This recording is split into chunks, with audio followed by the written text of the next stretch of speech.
जय Hind my dear friends, कैसे हैं आप सब लोग। The topic of today's discussion is insurance versus investments. क्या है जरूरी? इंश्योरेंस भी जरूरी है और इन्वेस्टमेंट भी जरूरी है। That should be your answer. Okay, so हम लोग क्या करेंगे, एलआईसी का एक प्लान लेंगे कोई भी रैंडमली, और फिर उस प्लान के फीचर्स को जानेंगे, उसमें कितनी इन्वेस्टमेंट करनी पड़ती है, कितना उसमें हम लोगों का पैसा बन रहा है at the end of maturity, और अगर बीच में ही कहीं कुछ टपक जाते हैं तो कितना पैसा एलआईसी देगी। इसको कंपेयर करेंगे विथ अल्टरनेटिव। अल्टरनेटिव क्या है? अल्टरनेटिव ये है कि मैं एलआईसी में पैसा इन्वेस्ट करने से अच्छा है कि मैं वो पैसा इक्विटी म्यूचुअल फंड्स में डालता हूं, और फिर मेरा कितना पैसा 25 साल के बाद बनेगा, अगर मैं सेम टाइम हैरिजन को कंपेयर कर रहा हूं, 25 साल का एलआईसी प्लान और 25 साल की इन्वेस्टमेंट इन म्यूचुअल फंड्स। ठीक है, और फिर क्या करेंगे, अब एलआईसी पॉलिसी तो नहीं लेंगे तो फिर लाइफ को सिक्योर तो करना पड़ेगा। हाउ? तो उसके लिए क्या करेंगे, एलआईसी का एक दूसरा प्लान आता है term plan, and we will take that term plan and also compute कि टर्म प्लान के बेनिफिट्स क्या क्या है और उसकी वजह से हमारा नेट बेनिफिट कितना आने वाला है। ठीक है, so let's start with example. ये देखिए यहां पे मैंने एलआईसी का एक प्लान पहले ही निकाल के रखा हुआ है आपके लिए। द प्लान इज जीवन लाभ 936। Okay, so the date of birth is 5th November 1996, sum assured is 25 lakhs, term 25 साल। तो मैंने 25 साल का प्लान लिया, 25 लाख का, और एलआईसी क्या बोलती है, आप मुझे सिर्फ 16 साल के लिए पैसा दो। ठीक है, उसके बाद 9 साल इंतजार करो और फिर 25 साल बाद आप अपनी मैच्योरिटी अमाउंट लेके चले जाओ। ठीक है, और अगर इस 25 साल के बीच में कहीं भी डेथ होती है तो क्या होगा, आपको जो क्लेम है वो मिलेगा। अब मैंने क्या किया है, जैसे अपना पिज्जा होता है नॉर्मल पिज्जा बेस, उसके ऊपर फिर क्या आता है, टॉपिंग्स आते हैं, वैसे मैंने पॉलिसी को भी कस्टमाइज किया है। 25 लाख की मेरी बेस पॉलिसी, उसमें मैंने टर्म राइडर ऐड कर दिया। अब जितने आप टॉपिंग्स ऐड करते जाओगे उतना पैसा बढ़ते जाएगा।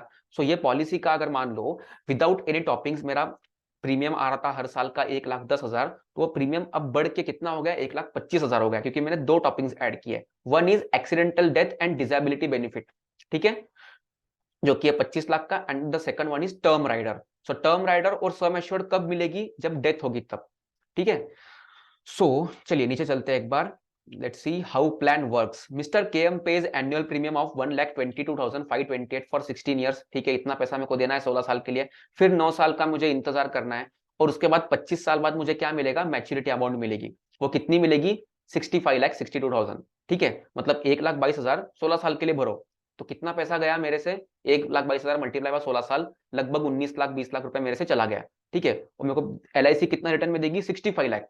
तो क्या लगता है, 3 गुना पैसा मिल रहा है मेरे को, बट 25 साल में मिल रहा है, इसको मत भूलिए। ठीक है, then we will go benefit pattern illustration. क्या बोल रहा है, आपको 25 लाख से लेकर 65 लाख तक का कवर मिलेगा अगले 25 सालों के लिए, और आपको पैसा देना पड़ेगा 1,22,000 अगले 16 सालों के लिए। ठीक है, एंड देन वेट करना पड़ेगा 9 ईयर्स तक। ओके, सो चलो पे ऑफ टेबल पे चलते हैं। देखो पे ऑफ टेबल क्या बोल रहा है, from the age of 27 to age of 52, है ना, 27 प्लस 25 आपका कितना बन रहा है, 52 बन रहा है। ओके, आपने इतना इतना प्रीमियम दिया, 1,22,000। ठीक है, उसके बाद में यहाँ पे प्रीमियम जीरो है, बिकॉज 9 साल के लिए आपको सिर्फ वेट करना है। सो टोटल 19,62,000 का आपने टोटल प्रीमियम पे कर दिया, and after end of 25 years आपको कितना पैसा मिला, 65 lakh, which means internal rate of return of 6.8%। ठीक है, तो क्या 6.8% बहुत अच्छा रिटर्न है? नहीं, एफडी के बराबर रिटर्न मिल रहा है आपको। तो प्रॉब्लम देखो कहां पे आ रहा है, आपने 1-1 लाख रुपए हर साल डाल तो दिए, बट कमाया कितना 25 सालों में, सिर्फ 6.8%, और कवर कितने का लिया, 25 लाख का। अब 20 साल बाद में अगर डेथ होगी तो क्या 20 साल बाद 25 लाख की वैल्यू 25 लाख रुपए रहेगी? नहीं रहेगी ना, वैल्यू काफी कम हो जाएगी, परचेसिंग पावर काफी कम हो जाएगी। जो चीज आप लोग आज 25 लाख में खरीदी कर सकते हो, क्या 20 साल बाद वो सेम चीज आप 25 लाख में खरीदी कर पाओगे, गोल्ड कर पाओगे? नहीं ना, 10,000 का गोल्ड 60,000 हो गया, ये 60,000 का गोल्ड 1 लाख हो जाएगा, 2 लाख हो जाएगा, 5 लाख हो जाएगा। करेक्ट, सो ये है टाइम वैल्यू ऑफ मनी। ठीक है, अब हम लोग क्या करेंगे, सेम इस इन्वेस्टमेंट को है ना इक्विटी म्यूचुअल फंड्स में डालेंगे और देखेंगे कि कितना रिटर्न बनता है। ठीक है, मैच्योरिटी अमाउंट हमें कितनी मिलती है। तो चलो एक मैंने एक्सेल शीट बनाई है। एलआईसी में एक और बेनिफिट है कि जो भी आप एलआईसी में इन्वेस्टमेंट कर रहे हो, अगर 1 लाख की इन्वेस्टमेंट आप कर रहे हो तो आपको 30% का उस पर टैक्स बेनिफिट भी मिल रहा है, अगर आपकी इनकम 10 लाख रुपए के ऊपर आ रही है। ठीक है, तो आप किस ब्रैकेट में आ रहे हो, you are coming in 30% bracket. तो जिसकी इनकम सालाना 15-20 लाख के रेंज में है, उसको 30% का टैक्स सेविंग किसकी वजह से हो रहा है, एलआईसी की वजह से हो रहा है। तो मैंने क्या किया, जो टैक्स सेविंग हो रहा है उसको हटा दिया और जो नेट अमाउंट है उसको ही मैंने इन्वेस्ट किया। बिकॉज मैं 1,22,000 रुपए प्रीमियम दे तो दूंगा हर साल के स्टार्टिंग में, लेकिन टैक्स सेविंग जब मेरी होगी तब मेरे को पैसा रिफंड भी आएगा। सो वो जो 30% रिफंड आएगा मैंने उसको हटा दिया, तो मेरी नेट इन्वेस्टमेंट एलआईसी में हर साल कितनी हो रही है? 1,22,000 नहीं हो रही है, इट इज 85,000। सो मुझे 85,000 हर साल लगाना है। तो अब मैंने क्या किया, 85,000 को 16 साल तक लगाया तो कितना पैसा बनता है? 49,74,000, लगभग 50 लाख रुपए मेरा बन रहा है 16 साल के बाद। ठीक है, फिर 9 साल का इंतजार, क्योंकि एलआईसी 16 साल के बाद पैसा नहीं देने वाली है, 25 साल बाद देने वाली है। सो मैंने 50 लाख को फिर री इन्वेस्ट कर दिया 9 साल के लिए। तो कितना पैसा बना मेरा? 1,61,00,000। सो ये मेरी फाइनल इन हैंड वैल्यू है अगर मैं सिर्फ म्यूचुअल फंड में पैसा डालता हूं। लेकिन क्या मैं म्यूचुअल फंड में पैसा डालूंगा तो क्या 25 साल तक मैं सिर्फ उस पैसे को ग्रो करता रहूंगा, और 25 साल के बीच में अगर मेरी लाइफ को कुछ होता है तो क्या? वो भी एक सवाल है। तो उसके लिए क्या करना है हमको? उसके लिए step 3। What is step 3? By term insurance. Step 1 क्या थी हमारी? आप जो एनुअल प्रीमियम भर रहे हो उसको ग्रो करो एट 14%। ठीक है, फिर उसके बाद में जो 16 साल के बाद में अमाउंट आपको मिल रही है उसको फिर से 9 साल के लिए इन्वेस्ट कर दो विथ 14%। तो आपका कितना पैसा बन रहा है? 1,61,00,000। ये हो गया म्यूचुअल फंड का खेल। अब आता है खेल टर्म पॉलिसी का। टर्म इंश्योरेंस मतलब इसमें आप जो भी प्रीमियम भर रहे हो हर साल उसका पैसा आपका खर्चा है, आपको उसका मैच्योरिटी अमाउंट कुछ नहीं मिलने वाला। जैसे एंडोमेंट प्लान्स में आपको मैच्योरिटी अमाउंट मिलता है, ठीक है। सो एलआईसी के एंडोमेंट प्लान्स में जब इन्वेस्ट करते हो तो 10 20 30 साल जो भी आपने टर्म लिया होगा उसके बाद आपको कुछ ना कुछ पैसा मिलने वाला है, बट टर्म में आपको नहीं मिलने वाला। Term insurance is a pure expenditure. So term insurance अब मैं 25 लाख का लेता हूं तो मुझे कितना प्रीमियम आता है? The premium is 6,549 only. 6,000 के प्रीमियम में मुझे 25 लाख का टर्म प्लान मिल रहा है एलआईसी का। मैं प्राइवेट कंपनीज की नहीं बात कर रहा हूं। सो अब क्या होगा, 25 लाख का मेरा लाइफ तो कवर हो गया, जो मैं पहले एलआईसी के एंडोमेंट प्लान में डाल के कवर कर रहा था वो मेरा टर्म प्लान से कवर हो गया, और मेरी इन्वेस्टमेंट भी हो गई इन म्यूचुअल फंड्स जिसकी वजह से मुझे 1,61,00,000 मिलेगा।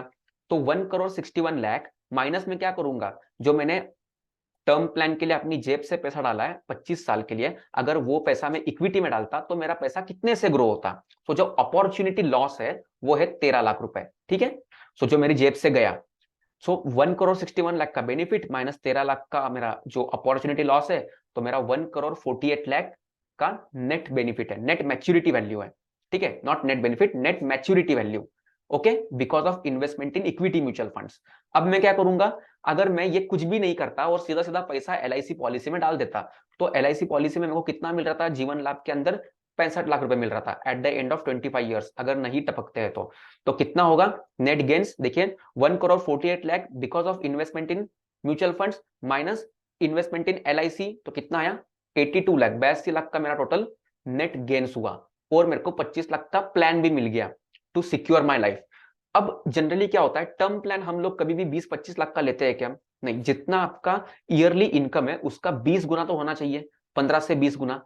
सो मैं क्या करता हूं, 2 करोड़ का, ठीक है 2 करोड़ का मेरे को टर्म प्लान चाहिए। तो 2 करोड़ के टर्म प्लान के लिए मुझे एलआईसी को कुछ ना कुछ पैसा देना पड़ेगा। अब जब 25 लाख के लिए मेरे से 6,000 ले रहे हैं तो 2 करोड़ के लिए ज्यादा पैसा जाएगा। तो कितना ज्यादा जाएगा? देखिए यहाँ पे टर्म प्लान का 2 करोड़ के लिए ईयरली प्रीमियम इज 36,344। ठीक है, सो 36,344 ये मेरा चला गया ईयरली प्रीमियम। सो ईयरली प्रीमियम मेरा 36,000 जाने के बाद 25 साल में वो 36,000 कितना होता? 25 साल में वो 36,000 बनता 75 लाख। ठीक है, अभी मैंने अगर एलआईसी का एंडोमेंट प्लान लिया तो मैं कुछ करूंगा ही नहीं, सिर्फ एंडोमेंट प्लान लेके बैठ जाऊंगा। अब मैंने टर्म प्लान लेने की वजह से 36,000 मेरे जेब से हर साल जा रहा है, तो यही 36,000 अगर मैं इक्विटी में डालता तो मेरा पैसा कितना बनता? 75 लाख बनता। अब बनने वाला है क्या? नहीं बनने वाला। Correct. So net maturity value कितनी है? 1,61,00,000 minus 75 lakh. So net maturity value is 86 lakh. ठीक है, एज पर दिस मॉडल। और net maturity value as per LIC 65 lakh है, तो मेरा नेट बेनिफिट स्टिल 20 लाख रुपए का है। ठीक है, तो 2 करोड़ का मुझे इंश्योरेंस कवर भी मिल गया, और मेरे को मैच्योरिटी बेनिफिट में 20 लाख से मैं एक्सेस हूं। सो विच प्लान इज बेटर, आप बताइए? सिर्फ एलआईसी के एंडोमेंट प्लान में पैसा डाल दिया, ये सही है, या प्रपोर्शन थोड़ा पैसा 80%, 85% आपका जो पैसा है वो जाएगा आपके इक्विटी म्यूचुअल फंड्स में, और बचा हुआ पैसे से आप क्या करोगे, टर्म प्लान बाय करोगे। और ये तो मैंने टर्म प्लान आपको एलआईसी का दिखाया है। प्राइवेट कंपनीज का जब आप टर्म प्लान लेते हो ना, तो इससे काफी कम रेट में टर्म प्लान मिलता है। 2 करोड़ का, 5 करोड़ का टर्म प्लान, जितना यहाँ पे मैं 2 करोड़ के लिए भर रहा हूँ ना, प्राइवेट कंपनीज 5 करोड़ का देती है इतने में। ठीक है, बट ये मैंने आपके कंपेरिजन के लिए दिखाया है। ओके, ठीक है, चलिए। तो एक बार क्या करते हैं हम लोग, जो एलआईसी का मेरा मेन प्रीमियम जो जा रहा था 1,22,000, इसको अगर लेते हैं कि मैं 1,22,000 रुपए हर साल इन्वेस्ट कर रहा हूं, 122,528, तो मेरा पैसा कितना बनता है आफ्टर 16 ईयर्स, 71 लाख। और फिर 71 लाख को मैं री इन्वेस्ट करता हूं अगेन 9 ईयर्स के लिए, तो 2,31 लाख बनता है। ओके, ये है बिफोर टैक्सेस, क्योंकि मुझे म्यूचुअल फंड में इन्वेस्टमेंट कर रहा हूं तो टैक्स सेविंग नहीं मिलने वाली। लेकिन वही अगर मैं एलआईसी में करता हूं तो मुझे टैक्स सेविंग मिलेगी। लेकिन क्वेश्चन क्या आता है, देखिए 80C सेक्शन जो है इनकम टैक्स का, उसमें एलआईसी इन्वेस्टमेंट में भी आपको टैक्स सेविंग मिलती है, और साथ ही साथ आपके जो प्रोविडेंट फंड्स है उस पर भी मिलती है। अब जो इंसान हर साल 15 लाख रुपए के ऊपर कमा रहा है, 12 लाख रुपए के ऊपर कमा रहा है, तो उसका तो प्रोविडेंट फंड ही 1.5 लाख रुपए कट जा रहा है, लगभग 1.5 लाख रुपए। तो एटीसी की लिमिट तो हो गई खत्म। अब एलआईसी कोई सेपरेट बेनिफिट ऐड नहीं कर रही है इन टैक्स सेविंग। जिसकी प्रोविडेंट फंड नहीं है जिसका, उसके लिए एलआईसी हेल्पफुल है, बिकॉज वो हेल्प कर रही है इन रिड्यूसिंग टैक्सेस। लेकिन जिसका ऑलरेडी 1.5 लाख रुपए कट के आ रहा है प्रोविडेंट फंड में, उसके लिए एलआईसी कुछ हेल्प कर रही है कि नहीं? तो उस वक्त हम लोग टैक्स सेविंग को इग्नोर करेंगे, and then we will think ये 1,22,000 रुपए का प्रीमियम भरने से अच्छा मैं 1,22,000 रुपए डाल दूं सीधा इक्विटी म्यूचुअल फंड्स में, तो मेरा पैसा कितना बन रहा है, 71 लाख बन रहा है आफ्टर 16 ईयर्स। 71 लाख को मैंने ग्रो किया 9 ईयर्स के लिए, तो वो बन रहा है 2,31 लाख। अब 2,31 लाख को मैं कंपेयर करूंगा विथ माई एलआईसी, तो एलआईसी मैंने मेरे को कितना दिया, 65 लाख दिया, और मेरी equity mutual funds minus my opportunity loss करने के बाद में अमाउंट जो आ रही है वो 1,56 लाख है। Means I am still more than 90 lakhs। तो मैं एलआईसी के ऊपर और 90 लाख रुपए कमा रहा हूं because of investment in mutual funds, और 2 करोड़ का टर्म भी लेके जा रहा हूं। ठीक है, और एलआईसी में कितना टर्म मिल रहा था, सिर्फ 25 लाख का मिल रहा था। तो चलो एक बार एलआईसी के जीवन लाभ पे चलते हैं कि अगर डेथ होती है तो कितना पैसा मिलता है। देखिए 27 साल की एज में लिया, 35 ईयर्स की एज में अगर डेथ होती है तो कितना रुपए मिल रहा है एलआईसी की तरफ से, 60 लाख रुपए मिल रहा है। लेकिन वही टर्म प्लान की वजह से कितना पैसा मिलने वाला है, 2 करोड़ मिलने वाला है। ठीक है, और एक्सीडेंटल कवरेज में आपको यहाँ पे 25 लाख और मिलेगा, बिकॉज मैंने वैसा प्लान बनाया है, तो 85 लाख। लेकिन टर्म प्लान में 2 करोड़ का हो जाएगा 3 करोड़। ठीक है, दिस इज टर्म प्लान। तो टर्म प्लान में देखो 2 करोड़, 3 करोड़, आप किसी भी एज में आपकी डेथ हो वो फिक्स्ड है, 2 3 2 3। ओके, सो ये है बेनिफिट। सो इस तरीके से आपको आपकी इन्वेस्टमेंट और इंश्योरेंस को प्रोपोर्शनेट करना है, एंड देन आपको सोचना है कि कौन सा ऑप्शन बेटर है। अगर एलआईसी आपको 14% का आईआरआर दे सकती थी तो सब लोग एलआईसी में ही इन्वेस्टमेंट कर देते हैं ना। क्यों लोग म्यूचुअल फंड में जाते हैं? म्यूचुअल फंड में जाने के पीछे रीजन तो यह है ना कि अमाउंट अच्छा मिल रहा है, रेट ऑफ इंटरेस्ट अच्छा मिल रहा है, और टर्म प्लान की वजह से हमारी लाइफ भी सिक्योर हो रही है। तो दोनों चीजें फुलफिल होकर 90 लाख रुपए और बन रहे हैं। तो this is the calculation which you should make. I think ये कैलकुलेशन दिखा के आपको मैंने थोड़ी बहुत तो हेल्प की होगी इन योर इन्वेस्टमेंट डिसीजंस। अगर आपको कोई भी क्वेश्चन है तो you can comment, I will be more than happy to answer. ठीक है, चलिए फिर एक बार किसी नए वीडियो पे आएंगे हम लोग। ओके, चलो बाय बाय, जय हिंद।